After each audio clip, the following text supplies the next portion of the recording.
At the heart of the city, where ambition touched the clouds and steel met sky, a crowd gathered in hushed awe beneath the towering silhouette of the state's most anticipated skyscraper. It shimmered under the June sun, a monument to modern design and human progress, or so it was claimed. Politicians in tailored suits mingled with camera crews, architects with name tags clinked glasses of champagne, and on the stage stood the man they had all come to applaud, Richard Stanton, the celebrated chief architect. His name echoed in industry journals and government press releases alike. His buildings had won awards, graced covers, and now this, the pinnacle of his career, was set to redefine urban accessibility. Stanton stood tall, square-jawed and self-assured, as if the building's steel beams ran through his spine. Cameras clicked, drones hovered, and the mayor gave a glowing speech about inclusion, about how this structure was designed for everyone. The word everyone echoed theatrically across the marble atrium, but few in that crowd truly understood what it meant. Fewer still were prepared to question it. At the back of the room, a small figure sat quietly in a wheelchair, hands folded neatly in her lap. Her name was Leona. Just 12 years old, she had grown used to seeing the world from a different angle. Not just lower, physically, but sharper. Living with muscular dystrophy had taught her that most places weren't built with her in mind. Still she watched, observed, noted. Today, she came not for the grandeur but for the promise that this building was for people like her. The Q&A began. A parade of polite, curated questions passed forward from journalists and interns. Then, as if cutting through a practiced symphony, Leona raised her hand. At first, she was ignored. Just a child after all, and seated low behind rows of adults. But her mother, Delilah, gently nudged the moderator. Was an awkward shuffle. The microphone made its way to Leona's hands. The room quieted. She didn't smile. She didn't waver. Her voice was soft, but her words struck like stone on glass. This space wasn't made for people like me. A nervous laugh fluttered through the room like wind through dry leaves. Stanton, still standing at the podium, tilted his head and gave a dismissive chuckle. "Well," he said, eyes crinkling with amusement, "I suppose everyone sees things differently." But Leona didn't laugh. Her gaze was steady, fixed not on the man but on the building. She pointed, slowly, deliberately, toward the polished ramp that spiraled toward the main entrance. "The accessible path is on the wrong side of the incline. When it rains, water pools there. Fast." The crowd stilled. It was as if the temperature dropped. Stanton's smile tightened. "That's a creative observation," he offered, his voice lighter now, almost patronizing. "You must have quite the imagination." Leona didn't blink. "There's no tactile signage by the elevators. The bathroom doors don't open automatically. The emergency stairwell has a turn too narrow for a wheelchair. And the evacuation platform. It has no straps." She didn't raise her voice, didn't need to. The truth carried itself. The cameras turned, zoomed in on her face. Reporters looked down at their notes, eyebrows furrowing. A woman in the planning committee gasped audibly. Even Stanton shifted uneasily, his hand brushing against his lapel as if it might hide him. In that single moment, the illusion fractured. He had designed a tower to be admired from afar, not navigated up close. He had drawn lines and angles, not lives and needs. And the girl in the chair, quiet, observant, and uninvited to the applause, had just turned the room inside out with nothing more than clarity. What began as celebration was now something else entirely. The smiles faded. The spotlights no longer flattered. The man who built the tallest building in the city suddenly looked very small. Leona had never needed a microphone to notice what others missed. Long before her words startled the hall into silence, her eyes had already traced the truths hidden in plain sight. She didn't see buildings the way most architects did, through glossy renderings or award-winning facades. She saw through textures, thresholds, distances. She saw which buttons she could reach and which ones ignored her completely. She saw what happened when it rained, when someone fell, when an elevator broke down and there was no plan B for those who couldn't take the stairs. And though she was just 12, Her mind had been sharpened by necessity, not by choice. She had sat through the first hour of the event quietly, her chair tucked behind a row of adults who occasionally glanced back at her with either polite disinterest or silent pity. No one offered her a better view. No one asked what she thought of the shimmering tower above them. That was the unspoken design of most rooms, built to admire, not to understand. She wasn't offended. She was used to being invisible. Delilah, her mother, sat beside her, hand resting gently on the arm of Leona's wheelchair. Delilah had worked as a city planner for years, a quiet force in committee meetings and zoning boards. She knew exactly how hard it was to make inclusivity more than a checkbox on blueprints. But even she hadn't seen all that Leona saw. That was the gift her daughter carried, the quiet genius of lived experience. When the question segment began, Leona raised her hand once. Nothing happened. The moderator, a polished young man in a navy suit, scanned the room but looked right over her. Others were called. Designers. Sponsors. A high school architecture student with a pre-screened question about sustainability. Leona's hand stayed in the air. It wasn't until Delilah cleared her throat and spoke Leona's name aloud that the moderator paused. There was a flicker of hesitation in his eyes, as if unsure whether to risk giving a child the microphone during a high-stakes unveiling. But the silence was growing heavier, and someone behind the camera gave a subtle nod. The mic was finally passed down like an afterthought. Felt like a courtesy gesture. A gesture they'd regret. Leona didn't stand. She didn't need to. Her chair was her presence. Her voice, clear, low but unwavering, moved through the atrium with the weight of someone who didn't need to be loud to be true. She spoke with the precision of someone who had walked these thoughts over in her mind 100 times before today. Every word had already been tested against reality. This wasn't opinion. It was evidence. This space wasn't made for people like me. The sentence hit like a note struck off key during a grand performance. The room shifted, but Stanton didn't. He laughed, a sharp, dismissive sound that echoed longer than it should have. He leaned into the mic as if to reclaim control of the narrative. His voice, dripping with practiced charm, tried to turn her truth into a quip. But Leona's expression didn't waver. She wasn't looking for sympathy. She wasn't looking to embarrass anyone. She was, in the most honest and devastating way, just describing what was. The wrong slope. The flawed bathroom. The tight stairwells. The missing safety straps. One by one, she laid out the failure not as an accusation, but as a fact. Unflinching. Detailed. Specific. And suddenly, it became impossible to look away. What made it all so powerful wasn't that she had caught them off guard. It was that she had already been ignored, overlooked at the beginning, dismissed when she raised her hand, talked down to when she spoke. The tragedy wasn't in her courage. It was in how predictable their silence had been. And the revelation was not that the building was flawed, but that the people in charge had been so certain it wasn't. By the time Stanton's smirk faded and murmurs spread through the hall, Leona had already shifted something deeper than architecture. She had revealed not only structural gaps in the building but moral ones in the process. And it was in that shift, from dismissal to stunned recognition, that the real story began.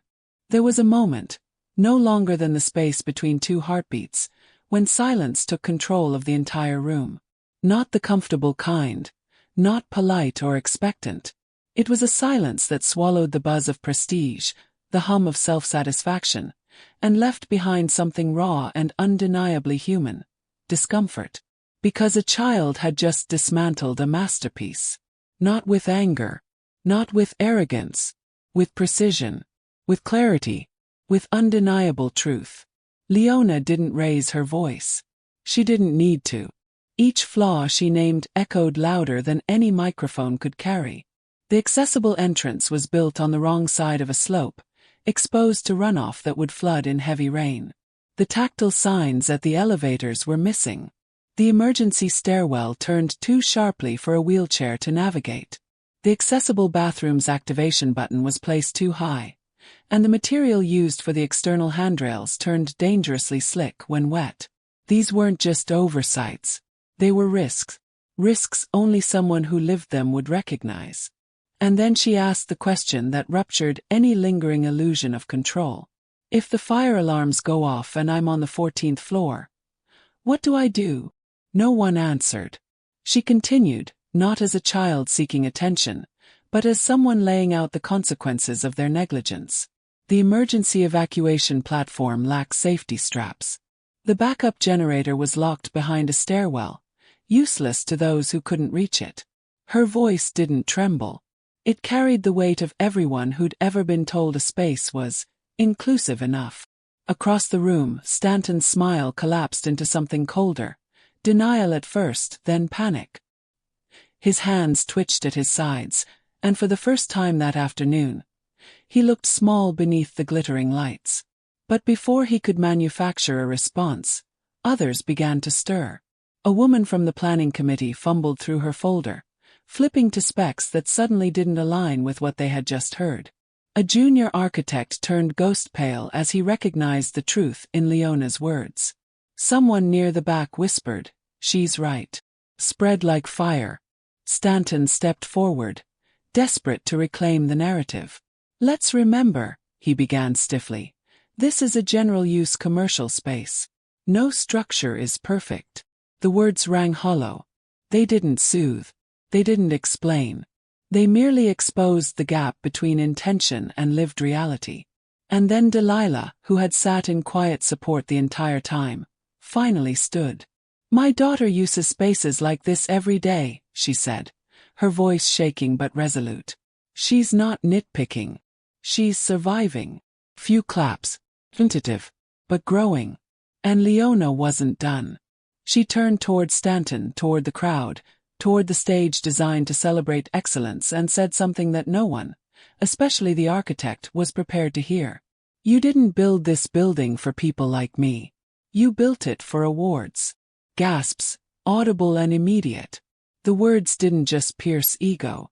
They cut through the entire culture of architectural pretense that had filled that hall with pride minutes earlier. Stanton's jaw tightened.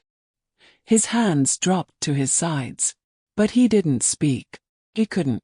Because the building's own lead engineer had stood up, face pale, whispering something urgent in Stanton's ear. They had checked her claims. All of them. She was right. And suddenly the shift happened, not just in expressions but in posture. Reporters began typing furiously. Hashtags flashed across phones. "Design fail, listen to Leona, accessibility now." A disability rights advocate in the audience shouted, "Why weren't we consulted?" Another followed, "She's 12 and she saw what your whole team missed." Stanton stepped back, unraveling before everyone. Not because of the girl's words alone, but because the room had stopped protecting the myth that had elevated him. The myth that good intentions were enough. That credentials meant correctness. That people like Leona were too few or too quiet to matter. But Leona never wanted revenge. She didn't want humiliation. Her final words came softer, spoken with a grace beyond her years. "I'm not trying to ruin anything," she said. "I just don't want anyone to be left behind in an emergency. Or told a building is inclusive when it's only halfway there." And this time there was no laughter. Only silence. Not awkward. Not defensive. Just stillness. The kind that follows when the truth has landed and there's nothing left to do but change. It wasn't the applause that mattered. It came, yes, hesitant at first, then gathering strength as more people found the courage to clap not for performance, but for truth. Yet Leona barely reacted. Applause was fleeting. It didn't fix stairwells. Didn't lower call buttons. What she listened for was the silence that followed. The quiet where decisions are made, not for show but out of shame and maybe, for the first time, out of duty. Stanton stood frozen, like a monument to a world that had begun to fracture around him. His eyes were unfocused, jaw slack, the practiced poise stripped bare. One of his assistants, young, nervy, eyes wide with a dawning sense of professional mortality, whispered something rapidly into his ear. For a moment, it seemed he might pretend again, might paste on the veneer of control and offer a rehearsed promise. But the room was no longer his to manage. It had shifted. The narrative had slipped from his hands and found refuge in a child's clarity. Then from the back a voice emerged. "We need to pause the occupancy permit." Heads turned. It was Maya Fields, the city's deputy commissioner for safety and compliance. No one had noticed her arrive, but she had been there for some time, blending into the sea of suits. Now, with calm authority, she stepped forward. "Effective immediately, I'm recommending a temporary restriction until an independent review is conducted on all accessibility protocols in this structure." The room rippled in reaction. Some gasped, others looked furious, but not Maya. She was steady, her expression unreadable, but her eyes were fixed not on Stanton nor the crowd, but on Leona. It was not the look of pity. It was something far more dangerous to the powerful: respect. Leona blinked, startled not by the announcement but by the weight it carried. She had not expected consequence. She had merely hoped to be heard. Delilah reached over and held her hand, but neither spoke. They both understood what had just happened. The story had changed. The city, long numb to token statements and ceremonial ribbon cuttings, had just been startled into movement by a girl who refused to let silence be her inheritance. The mayor's chief of staff appeared moments later, his phone still in hand. "We're convening an emergency task force," he announced to the crowd, clearly shaken. "Effective tonight. I want representatives from the Disability Rights Council, Fire Safety, Engineering, and yes." His eyes darted to Leona, "community advocates." A murmur of agreement followed, but no one moved. The building, once a symbol of innovation, now stood like a monument to oversight. Stanton cleared his throat. It was a shallow, dry sound, unconvincing. But then something remarkable happened. He stepped forward, not to speak but to listen. The microphone remained untouched. He didn't try to reclaim the spotlight. For once he let it go.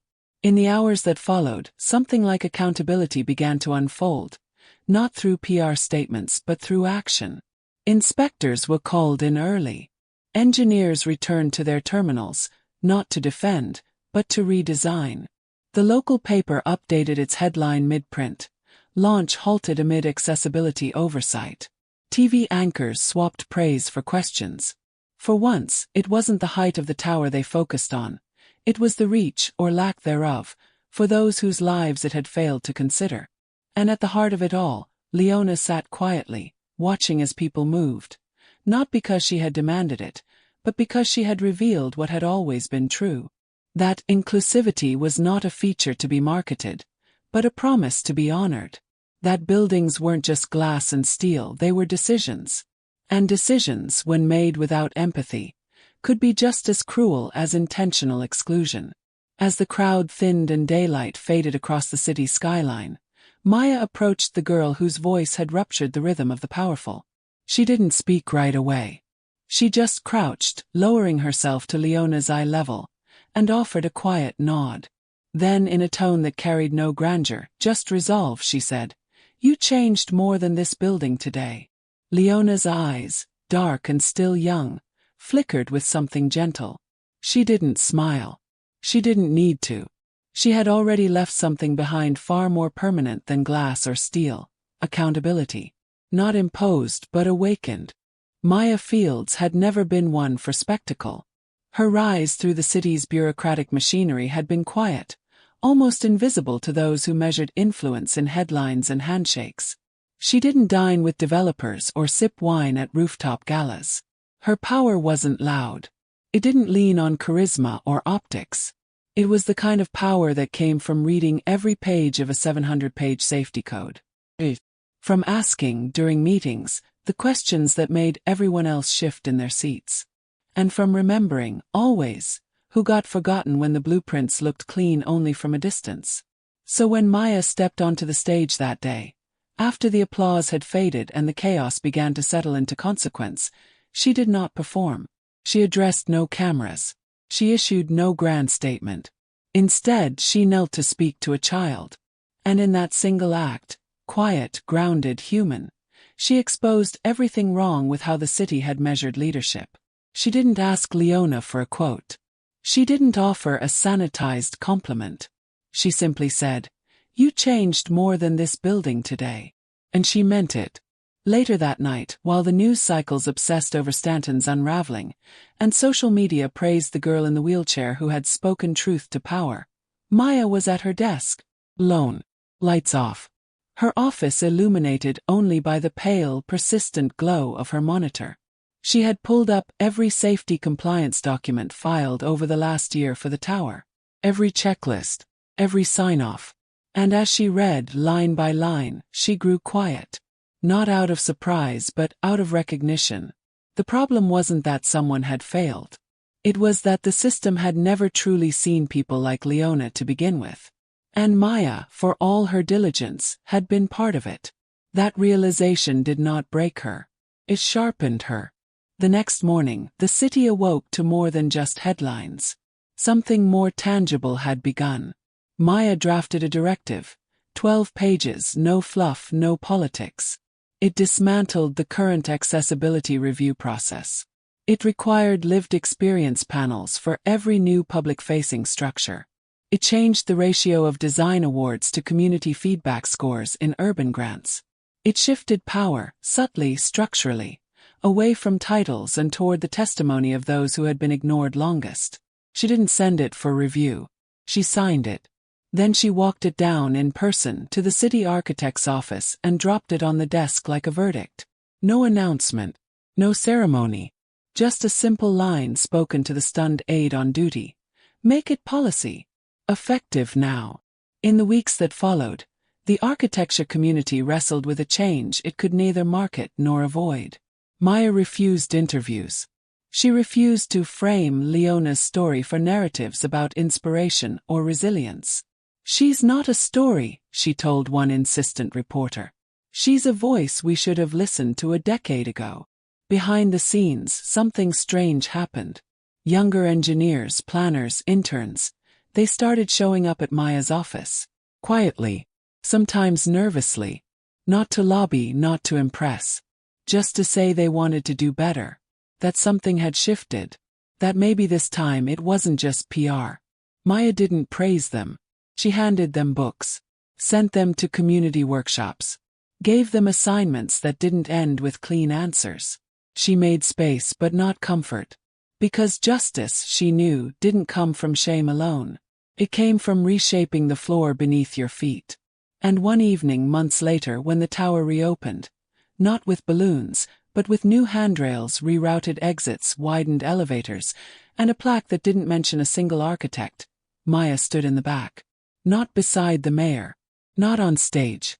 Just behind the crowd. Watching Leona, who now wheeled through the space effortlessly. Who touched the emergency button and found it perfectly placed. Who didn't look amazed. As if.